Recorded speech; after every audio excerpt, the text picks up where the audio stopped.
The Q3 Sportback is marginally longer, lower and, weirdly, narrower than the car on which it's based. It has a tiny bit less boot space, and right now Model 4 model costs around £1,150 more than the equivalent Q3.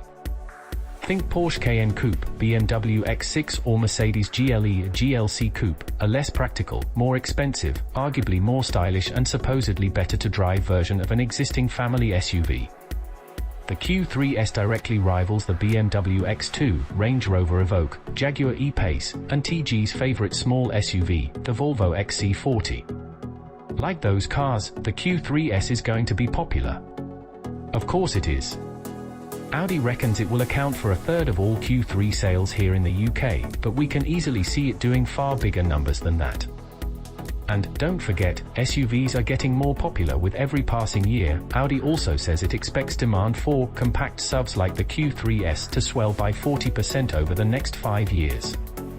It arrives in the UK this autumn, with a choice of petrol and diesel 4-cylinder engines, manual and S-tronic, double-clutch automatic gearboxes and front and four-wheel drive. One model, the 35 TFSI with the auto gearbox, gets new 48-volt mild hybrid technology that gives a temporary power boost and marginal economy gains. Prices start at £32,440 and rise to just shy of £50,000. Yep, that's £50,000. The Q3 Sportback is not a bad car, but it's not a brilliant one either. Audi should be commended for maintaining much of the regular one's practicality, so if you're happy to pay the extra for the added style, you won't feel hard done by.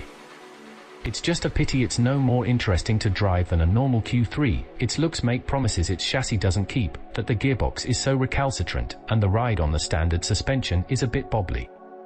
Interior tech and standard equipment is good, but quality is mixed. Two engines are available from launch, the 2.0-litre 45 TFSI petrol and 2.0-litre 40 TDI diesel. The former makes 227 brake horsepower and 258 pounds-feet, and the latter 187 brake horsepower and 295 pounds-foot. Both get quattro four-wheel drive and 7-speed double-clutch automatic gearboxes, while the 1.5-litre 35 TFSI petrol, which is coming at the end of 2019, can be had with front-wheel drive and a 6-speed manual. Do that, though, and you miss out on the mild hybrid system, a first for Audi, and indeed the VW Group. In such a small car, those similar systems are fitted to the A6, A7, A8 and so on. The 35 TFSI with the 7-speed auto is the only Q3 Sportback to get this 48-volt mild hybrid setup, which uses a belt alternator starter to recover energy lost while braking and coasting. It also means the stop-the-start system, which is active from 13 miles per hour, feels super smooth, and that the car can coast with the engine switched off at speeds of between 24 and 99 miles per hour to save fuel. It is possibly the best Q3 Sportback, at least of the three we've tried, though the engine itself doesn't feel quite as pleasant as it does in a Golf.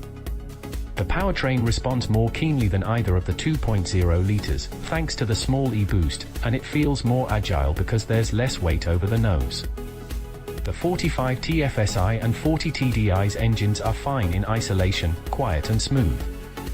But neither feels as quick as Audi's figures, 0 to 62 miles per hour in 6.5 seconds and 8.3 seconds respectively, suggest. The gearbox is to blame. The 7-speed dual-clutch auto changes gear smoothly and swiftly, but it's so reluctant and slow to kick down that opportunistic overtakes and merging onto motorways require real forward planning. It feels like it's always looking to shift into the highest possible gear, rather than the correct one. Sixth happens at a little over 30 miles per hour. So you're always 3 gears and a couple of seconds away from the power. Manual mode, using the paddles on the back of the wheel, allows for much smoother progress. All Q3 Sportbacks get sportier suspension than the regular Q3, and you can spec adaptive dampers should you wish. Cars so equipped are more comfortable, retaining their composure over broken surfaces where the standard setup gets a bit bobbly. But no Sportback is especially good to drive, they handle accurately and make the most of their relatively compact dimensions, but there is no interaction and thus, limited fun to be had. At least they are quiet and composed on the motorway. Oh, and you can have an off-road mode that adds hill descent control. We're not sure why either. Despite the more rakish roofline, Audi claims the Sportback is just as practical as the regular Q3. Indeed, changes to the rear seats, which slide backwards and forwards by 130mm in a 60/40th split, mean head and legroom remain entirely reasonable for actual adults. If you're 6 foot tall, your head won't touch the roof even if you're sat up straight, and your knees probably won't touch the back of the front seat. The boot is decent too, bigger than the BMW X2 and Mercedes GLAs, but smaller, with the rear seats in place, than the Range Rover Evoque, Jaguar E-Pace or Volvo XC40s. The Q3 SS dashboard is identical to the regular Q3s, meaning quality isn't quite up to normal Audi standards. It's an odd mix in here of brittle plastics and the more tactile soft-touch stuff. High-spec cars get bits of contrast Alcantara, bit weird, but does brighten up the play somewhat. Analog dials are a thing of the past. All Q3 SS get the excellent virtual cockpit, though lesser specs make do with a 10.25 inches display, while pricier ones get the full 12.3 inches screen. They all get the 10.1 inches MMI infotainment screen though, which gives you Apple CarPlay and Android Auto, plus the option to subscribe to services like Amazon Alexa.